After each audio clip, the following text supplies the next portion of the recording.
Shalom Aleichem à toutes et à tous. Nous sommes le lendemain de 8e jour de Pessah en dehors d'Israël et en dehors de Yisroel Chag. En Israël, nous sommes veille de Shabbat par Shemini, donc ça va être un Dvar Torah un peu plus long que prévu pour nous pouvoir nous familiariser avec cette parasha de Shemini. Et c'est un thème très connu, très familier aussi, auquel nous allons faire référence dans cette parasha de Shemini, c'est le domaine de la cacheroute.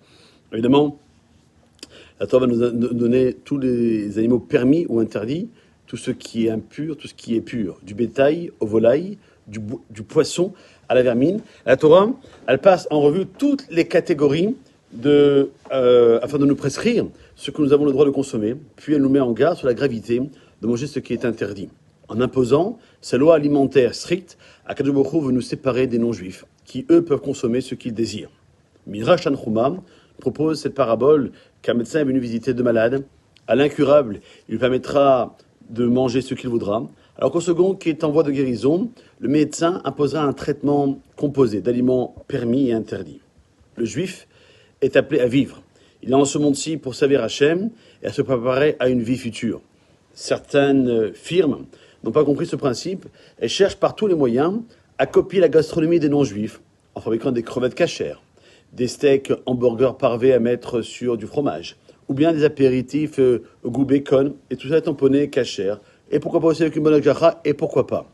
Même si évidemment, on peut voir dans les lois de cacheroute un système de lois d'hygiène, de règles médicales, de règles diététiques. Ces raisons ne sont en tout état de cause que des éléments secondaires.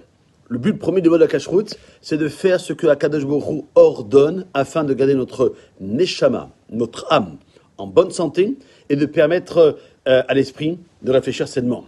La paracha, cette semaine nous le dit, au chapitre 11, verset 43, « Ne vous rendez pas vous-même abominable par toutes ces créatures rampantes, ne vous souillez pas, par elles vous en contacterez la souillure. » Sur ce passage-là, le Talmud Maseret Shoma, page 39, Amoud Aleph, nous enseigne qu'il ne faut pas dire « Venit metem », ne vous souillez pas, mais « Venit tamtem », vous serez obstrués par elles. Pourquoi ? Parce que ces créatures rampantes bouchent les canaux qui relient l'âme au corps de l'homme, donnant naissance ainsi à un souffle impur, souillant la pensée, puis les actes. La Gemara veut rajouter que celui qui sera impur dans ce monde-ci le sera aussi dans l'autre monde. Et nos sages énoncent ce principe que on est ce que l'on mange. Et de ce fait, il sera primordial de faire toujours attention à ce que l'on porte à notre bouche. Le Rambam Maïmonide, qui était entre autres le médecin, nous enseigne qu'une fois avalé,